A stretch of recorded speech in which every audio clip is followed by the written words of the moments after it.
Hello, everyone. I am Ashley Waxman Bakshi. This is the daily briefing of the Israeli Citizen Spokesperson's office. If you're watching live online, you can start submitting your questions now.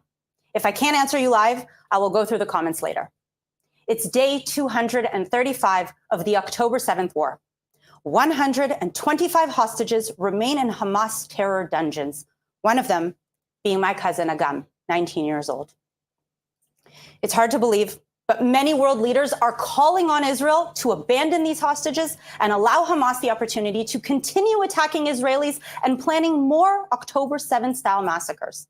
These calls have intensified in the aftermath of an Israeli airstrike on Sunday on two Hamas arch-terrorists in the city of Rafah. The IDF said that the strike was carried out based on intelligence regarding the presence of the senior terrorists at the site. The IDF said it took a number of steps to reduce the risk of harming uninvolved civilians, including aerial surveillance and the use of precise munitions. Based on these measures, the IDF assessed that it did not expect that there would be any harm to uninvolved civilians. The strike was precise, but according to preliminary reports, shrapnel from the strike hit a fuel tank 100 meters away from the target, which started a fire that spread to an area where Palestinian civilians were taking shelter. Hamas said that dozens of civilians were killed in the fire.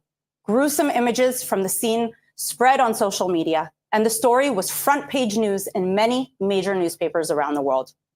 In response, Israeli Prime Minister Benjamin Netanyahu said, "Despite our supreme effort not to harm uninvolved civilians, a tragic accident occurred to our regret.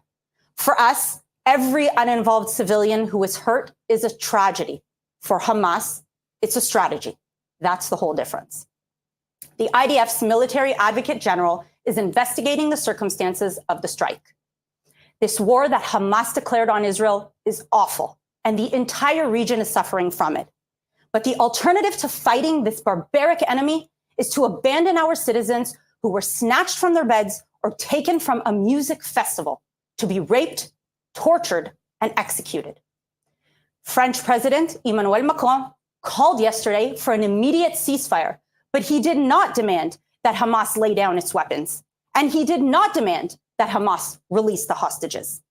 This is an outrage. Israel has a very simple answer to anyone who calls on us to abandon our hostages and to give Hamas free rein to continue attacking Israelis. The simple answer is no. Israel cannot and will not abandon the hostages in the Hamas terror dungeons. Israel cannot and will not allow Hamas to continue firing rockets at Israeli cities. Israeli soldiers are currently risking their lives in Gaza in order to protect their families in Israel, a short distance away.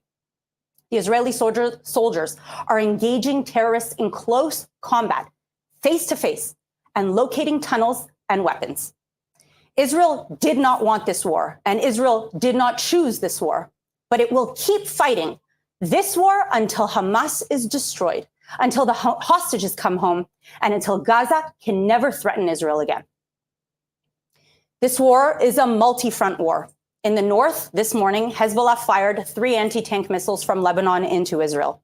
Yesterday, Hezbollah sent UAVs into Israeli airspace. Hezbollah has been attacking Israel since October 8th, when it decided to join Hamas in the war that Hamas started the day before. Think about that. Hezbollah saw Hamas's barbaric atrocities on October 7th and wanted to side with Hamas. That should tell you something about the kind of enemies that Israel is dealing with, all of whom are backed by the Islamic Republic of Iran. Hezbollah terrorists wake up in the morning, set up their anti-tank missiles, and shoot them at Israeli houses. The threat from Hezbollah has been building up for years. Israel's last war with Hezbollah ended in 2006 with a UN Security Council resolution demanding that Hezbollah disarm. But Hezbollah has only gotten stronger as the United Nations has done nothing. Now, today, more than 60,000 Israelis have been displaced from their homes, and countless businesses have been shut in the north due to the daily threat of Hezbollah. It is a reality that cannot continue. Hezbollah must back off, or it will be backed off. In the south of Israel last night, 2 hostile drones were intercepted near the city of Eilat. The IDF said that the drones approached Israeli territory from the east. Open a map, and you'll see what is to the east of Eilat. The drones likely crossed Jordanian airspace after being launched in Syria or Iraq by Iranian proxy militias. Iran has been waging war on Israel every day since October 7th. Israel has no choice but to keep fighting back. Finally, a brief update on Israel's efforts to facilitate the transfer of humanitarian aid into Gaza. Food, water, medicine, medical equipment, and shelter equipment are going into Gaza every day. Just yesterday, 378 trucks that were inspected in Israel crossed into Gaza via Kerem Shalom crossing, the same crossing that Hamas attacks again and again. The Rafah border crossing between Egypt and Israel remains closed, and it is closed because Egypt closed it. Egypt refuses to send aid into Gaza through its own border crossing. Have you ever asked yourself why? Why would Egypt want to stop humanitarian aid from getting into Gaza? Finally, after long delays, Egypt has begun to allow the humanitarian aid sitting in Egypt to move into Israel and from there to continue into Gaza. 154 trucks came from Egypt into Israel just yesterday and then continued into Gaza. 78 trucks of flour from the World Food Program were transferred to supply the organization's bakeries across Gaza. Israel has been sending enormous amounts of food into Gaza, even as Hamas continues to fight. According to a new academic study based on a careful investigation of the registry of aid going into Gaza, an average of 3,200 calories per day per person has entered Gaza over the last 4 months. There is a clear double standard on display. When Egypt blocks humanitarian aid, there is no global condemnation, and Egypt is praised when it does the bare minimum. When Israel lets humanitarian aid in, there is global condemnation that more aid is not getting in. Then, when Israel opens more air, land, and sea routes, the UN pretends that the situation is only getting worse. Such a double standard should be called out by all fair-minded people. Let's take some questions. We have a question from Lior on Instagram. Lior asks, I saw reports of a shooting incident on the Israel-Egypt border. Do you know what happened? Do you have any new information about this event? Well, the circumstances of the cross-border shooting are not entirely clear at the moment. And it is currently not known which side opened fire first. There were no casualties among Israeli forces. Both Egypt and Israel are currently investigating the incident together. One early report is suggesting that Israeli forces came under fire, but it wasn't clear from where, whether it was Hamas terrorists or from an Egyptian soldier. We will have to wait for more information from official sources on that one. Neve, also on Instagram, writes, I saw images of beheaded children in Rafah. Many people are asking, aren't you doing to Palestinians what Hamas did on October 7th? What is the best response to this? Well, I think the question that we need to be asking all those people saying that is, well, do you see the difference in intention? What the Palestinians did, or more specifically, what Hamas did on October 7th, was an intentional, planned attack on civilians with the intent to genocide the Jews on the other side of the border. Israel, in self-defense of its civilians, waged war on Hamas.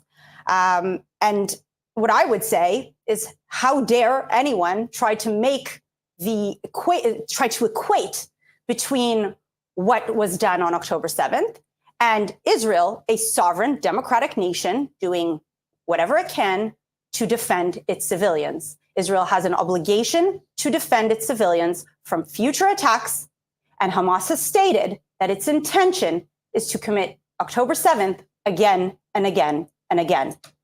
So how dare they for trying to equate between the two? On Instagram, someone named Paul writes, I saw this week there were rockets in Tel Aviv and the surrounding area. Why do you think this is not getting as much attention in the news as the situation in Gaza? Well, you know, if it bleeds, it leads. We have the Iron Dome system here in Israel, which obviously protects us Israeli citizens. Our government invested billions of dollars in protecting Israeli civilians, unlike Hamas, which uses its tunnels not to protect its civilians, but to protect themselves. Because we are not seeing so many casualties, because Israel is so well defended from rockets, I think it's just not interesting for the media. But I'm going to go further into that and say there is clearly a global campaign to smear Israel and to get it to stop its war and to get it to stop defending itself and its civilians. And this campaign, as we know, is backed by the UN and UN agencies and NGOs, many governments, Qatari funded, for example, and of course, the Islamic regime. And broadcasting Israel or an Israeli is under attack simply doesn't fit that narrative for them. And our last question is from Sarah on Instagram, who asks, how can ordinary citizens support the hostages? That's a great question. And I think, especially being a family member of a hostage, I think the best thing is to just continue raising awareness, continue putting up signs. And, you know, when you're in your spaces, whether it's at school or whether it's at work or just in a social occasion, and you hear people speaking about the war, just continue to bring up the hostages. It's so simple. If the hostages were released and Hamas laid down their weapons and surrendered, this whole war would come to an end. So continue advocating for our hostages and speaking up. I want to invite you at this point to follow the Israeli Citizen Spokesperson's office on YouTube, Instagram, Facebook, TikTok, and X. So make sure you're following us and stay tuned for tomorrow, 3 o'clock Israeli time, 8 o'clock Eastern time for tomorrow's daily briefing. Thank you very much. Thanks for watching. Drop a comment below. Don't forget to like, share, and hit subscribe to stay updated with our latest content. Until next time, stay informed and inspired. This is Dejobnik signing off.